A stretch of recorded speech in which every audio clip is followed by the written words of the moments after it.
D students, ಇವತ್ತು ನಾವು ಗ್ರಾಮ್ಸಿಂದ ಮೋಲ್ಸಿಗೆ ಹೇಗೆ ಕನ್ವರ್ಟ್ ಮಾಡಬೇಕು ಅಂತ ನೋಡೋಣ. ಇಲ್ಲಿ ಕ್ವಶನ್ ಏನು ಕೊಟ್ಟಿದ್ದಾರೆ, how many moles in 36 grams of water. 36 grams of ವಾಟರಲ್ಲಿ ಎಷ್ಟು ಮೋಲ್ಸ್ ಇದೆ ಅಂತ ಫೈಂಡ್ ಔಟ್ ಮಾಡಬೇಕು.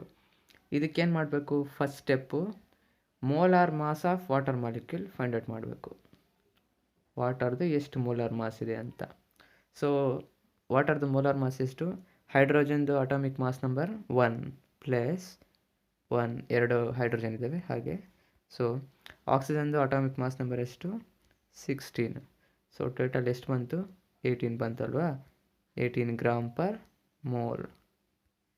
ಸೊ ಇದು ಮೋಲಾರ್ ಮಾಸ್ ಆಫ್ ವಾಟರ್ದು. ಸೊ ಈಗ ಮೋಲ್ಸ್ ಎಷ್ಟಿದೆ ಅಂತ ಫೈಂಡ್ ಔಟ್ ಮಾಡಲಿಕ್ಕೆ ಒಂದು ಫಾರ್ಮುಲಾ ಇದೆ. Moles is equal to mass divided by molar mass.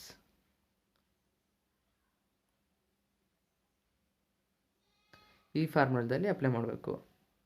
ಈಗ ಮಾಸ್ ಎಷ್ಟು ಕೊಟ್ಟಿದ್ದಾರೆ, 36 ಗ್ರಾಮ್ಸ್ ಅಲ್ವಾ, 36 ಡಿವೈಡೆಡ್ ಬೈ ಇಲ್ಲಿ ಮೋಲಾರ್ ಮಾಸ್ ಆಫ್ ವಾಟರ್ ಎಷ್ಟು, 18 ಅಲ್ವಾ. ಸೊ 18 ಎಷ್ಟು ಬರುತ್ತೆ, ಎಷ್ಟು ಬಂತು, 2 ಮೋಲ್ಸ್. ಸೊ ಅಂದರೆ 36 grams of water which is nearly equal to 2 moles. Okay, ಇದೇ ಥರ ನೆಕ್ಸ್ಟ್ ಎಕ್ಸಾಂಪಲ್ ನೋಡೋಣ. ಈಗ 36 ಗ್ರಾಮ್ಸ್ ಆಫ್ ಆಕ್ಸಿಜನ್ನಲ್ಲಿ ಎಷ್ಟು ಮೋಲ್ಸ್ ಇದೆ ಅಂತ ಫೈಂಡ್ ಔಟ್ ಮಾಡಬೇಕು. ನಮ್ಮ ಫಸ್ಟ್ ಸ್ಟೆಪ್ ಏನು, molar mass of oxygen molecule find out ಮಾಡ್ಬೋದು. So O2 is equal to 16 plus 16, atomic mass number 16. So ಇದಕ್ಕೆ ಟೋಟಲ್ ಎಷ್ಟು ಬಂತು, 32 ಗ್ರಾಮ್ಸ್ ಪರ್ ಮೋಲ್.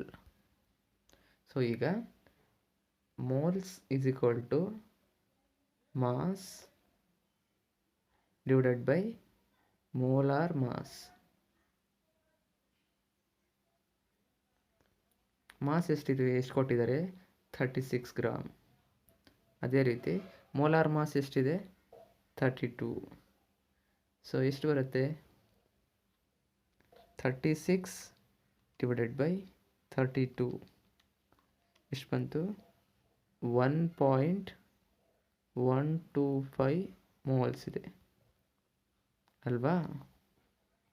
ಸೊ ಇದು ಈ ರೀತಿ ಫೈಂಡ್ ಔಟ್ ಮಾಡಬೇಕು. ಫಸ್ಟ್ ನಾವು ಮೋಲಾರ್ ಮಾಸನ್ನು ಫೈಂಡ್ ಔಟ್ ಮಾಡಿದರೆ, ಈ ಫಾರ್ಮುಲಾದಲ್ಲಿ ಅಪ್ಲೈ ಮಾಡಿದರೆ ನಿಮಗೆ ಎಷ್ಟು ಮೋಲ್ಸ್ ಇದೆ ಅಂತ ಸಿಕ್ಕೋಗುತ್ತೆ. ಅರ್ಥ ಆಯ್ತಾ?